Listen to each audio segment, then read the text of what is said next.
Well, hello, YouTube. Byron at Splitting Slices. It's Friday, August 2nd, 2024. So, we've got a Fun Knife Friday video to do. I got this package in the mail this afternoon from John over at J.O. Ventures Outdoors.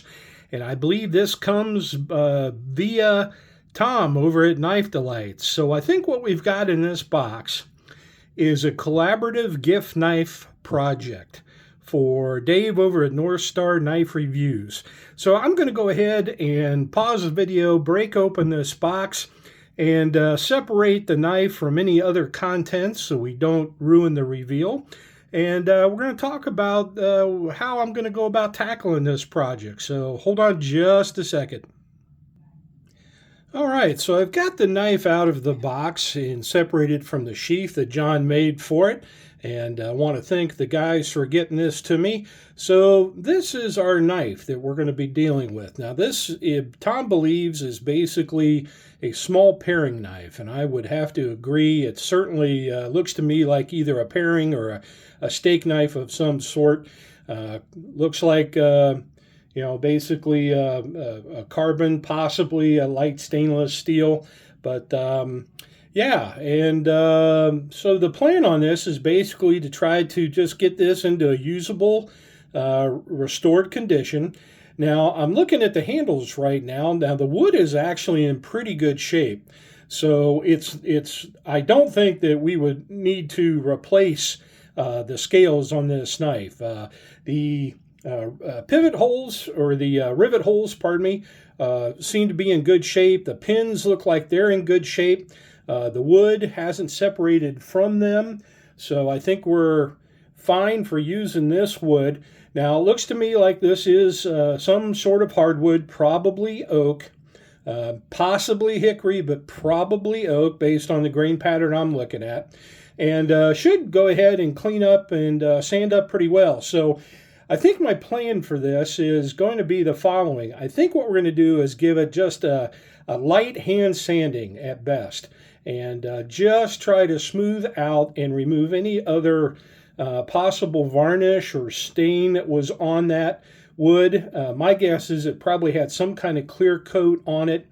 Now, in older days, they may have used a varnish or a shellac product on this. In these days, though, since this is going to be a paring knife, we need to be concerned with food grade materials. So we will probably end up just using, to finish this knife off, once we get it a light sand on it and possibly a food coloring dye job on it. We will go ahead and probably just use either a food grade mineral oil, butcher block type product, or some beeswax to give this knife a final shimmer and a final finish coat on this, since this is a paring knife and is going to be used around water and food. Now, the only other thing that I see is it does look like some of that finish material, whatever they used on it, is left on it. So we do have a couple spots that we'll probably have to pay a little more attention to. Maybe even use a stripper product on this in a couple spots to help get that material off without having to do a lot of hand sanding.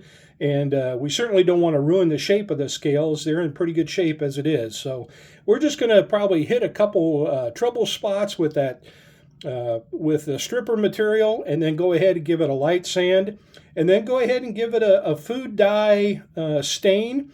And if you look on this side of the knife, and it may be very hard to see, let me go ahead and try to get that in there, but if you can make out, it says Keen Kutter, and that is recessed into the wood. So somebody has taken the time and carved that wood out, probably with the use of a pantograph, but may have been done by hand, carved out the Keen Kutter. So what we're going to do, or my plan is I'm going to go ahead and try to accentuate that, and possibly with a yellow food dye.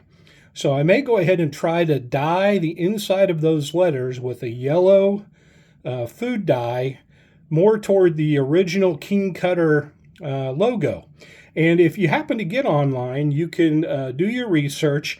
There is a website for the Keen Kutter brand. They only have one knife in stock. All the other knives have been sold.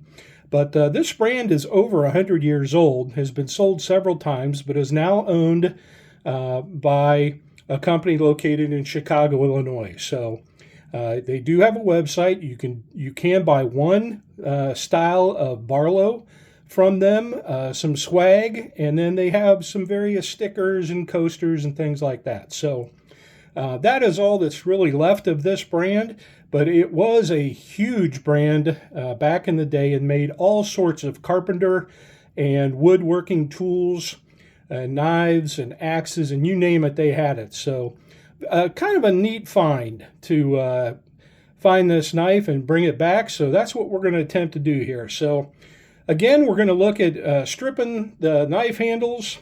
We're going to go ahead and try to give them a light sand just to get them ready for a food dye. And then we're going to go ahead and address that Keen Kutter and try to use yellow food dye to bring out that logo. And I think it'll look good. All right, well, this is Byron from Splitting Slices with a basic plan for this project, and we will take you on the various steps of the restoration. But that's it for today. This is Byron saying split a slice with a friend soon. Take care, everyone.